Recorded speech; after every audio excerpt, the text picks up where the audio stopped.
NFT has emerged in the last weeks as a phenomenon. There has been major NFT on art, NFT on watches, NFT on real estate, NFT on intellectual property. So the NFT world is emerging ahead of us as a new way of basically creating a metaverse, what we call a digital space. In 10 years' time, 20 years' time, your ownership of the virtual world will be as important as the ownership of the physical world. As the new generation, especially millennials, they are not as attracted as maybe the non-millennials are to own physical objects. A physical object pollutes. You need to build the object. You need to use minerals, materials, gold, diamonds, and leather, and things that they are taking resources from Earth.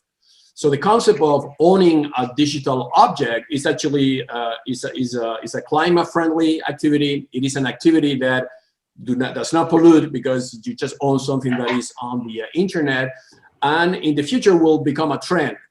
We have been seeing trends in fashion. For instance, people are now willing to buy a digital fashion NFT rather of owning a physical product. So this idea of owning something which is digital and it's not physical is a breakthrough. And this is only possible due to the blockchain.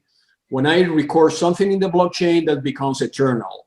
So if I record, which we're going to happen today, we're going to mint this watch, which has an amazing history, a history that is going to be described in this webinar. When we will be minting the watch on an NFT, which is going to be recorded in an NFT trading place, this version of the watch will be eternally on that blockchain. So even if we lose this watch in the future, even if somebody destroys the watch for whatever reasons, the history of the watch, the motion of the watch, everything that that watch represents will live eternally on the blockchain.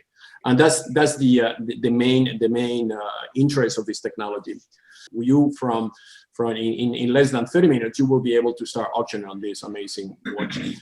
50 years ago, my husband brought leaders together in Stockholm. And at that time, there was no environmental protection agencies anywhere in the world. So this was a first. And he warned the world at that time, not only about climate change, but collapsing of ecosystems and what we had done to the air, to the waters.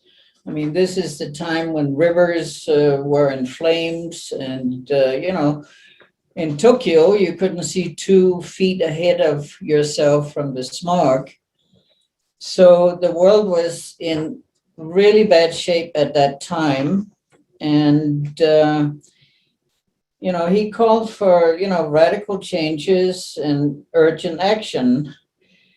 And, he predicted the future economic, social, environmental, and climatic impacts of overconsumption. And he went to say that these human impacts would create a swift domino effect, leading to the demise of life as we know it. Because he definitely put the environmental movement on the map. And after Stockholm, every country had developed a agency to look after the environment. So there's a lot of history here. And so I want to talk a little bit about this watch. Governments did not want to give Maurice much money, so they gave as little as possible to carry off Stockholm, to carry off the Rio Earth Summit, but he knew how to raise money on the side. And this idea to go to Swatch, Mr. Hayek and his wife, and we spent a lot of time with them, and he designed this watch himself, and they agreed to produce it. So we're in Switzerland at the time when the first watch came off the line, and Mrs. Hayek went over, took off the first swatch off the line and handed it to me, which of course wasn't what she was meant to do, but anyway, she did it. So I have the first swatch off the line, and this swatch, when they sold it, raised an enormous amount of money. And Maurice was able to bring large numbers of NGOs. I mean, Rio had about 60,000 people attending, 10,000 press alone. And when the NGOs came in, I would say about 12,000. And then the indigenous people came in, and all the other groups. So this swatch was very, very important to bring the civil society into Rio. So I want to thank everybody again. And Carlos, thank you so much for doing this. And let's hope we can raise a lot of money for young people to restore the earth. So we're going to go now to the process. This is a technology process, so this is happening as we speak. It has not been recorded or regenerated. So here we have, we are on the blockchain now. So this is the image of the watch. That image is going to be mint into a ledger. So it's going to go into the blockchain. And one of the characteristics of the blockchain is that it is immutable, cannot be modified, cannot be changed, cannot be deleted. It is truly a piece for eternity. It will be there as long as the world exists, because it is going to be minted into the blockchain. And you have now this button which says sell. So now we're going to go and activate the sales of the watch. So this is going to be an auction. We are going to be deciding. You can set a price, or you can do a highest bid, which is what we're going to do. That means that the person will make a highest bid will be owner of the NFT of the watch. Later, as the event will progress, if we will reach a threshold of an amount which corresponds to the emotional value of that watch, and that will be discretional to Madame Strong to sell or not the original watch. But for the moment, what we are doing here is putting in auction the digital twin, the NFT of the watches. And then here we're going to say we want to a reserve price, means it is the price from where Madame Strong will take the decision whether she just sell the digital twin, the NFT, or the watch.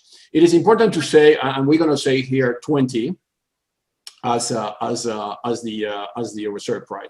It is important to know that this money is actually not going to anybody in particular. This money will go to causes identified by Madame Strong and the team on this webinar.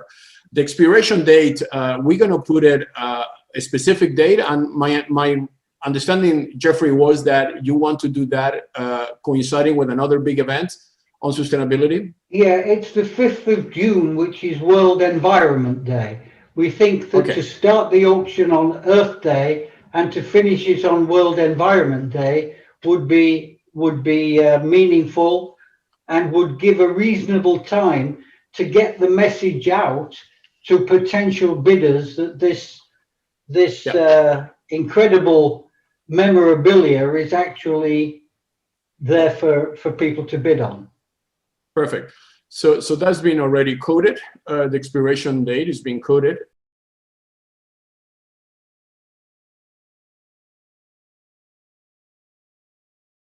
And during that period, all the content that has been generated on the webinar will be accessible as well to the bidder. So okay, so now we're going to create, we're going to post the listing. So now we are activating, as we speak now, we are minting, it's like minting a note, we are minting the NFT of the watch on the blockchain. So so that takes a process. Now we're going to digitally sign, and this is where WiseKey technology becomes important, because we're going to make the relation between the original watch and the virtual NFT. It's like the body and the soul. we're going to establish the relation between both of them. And here we are now with a starting price of $5,000. So this is the beginning.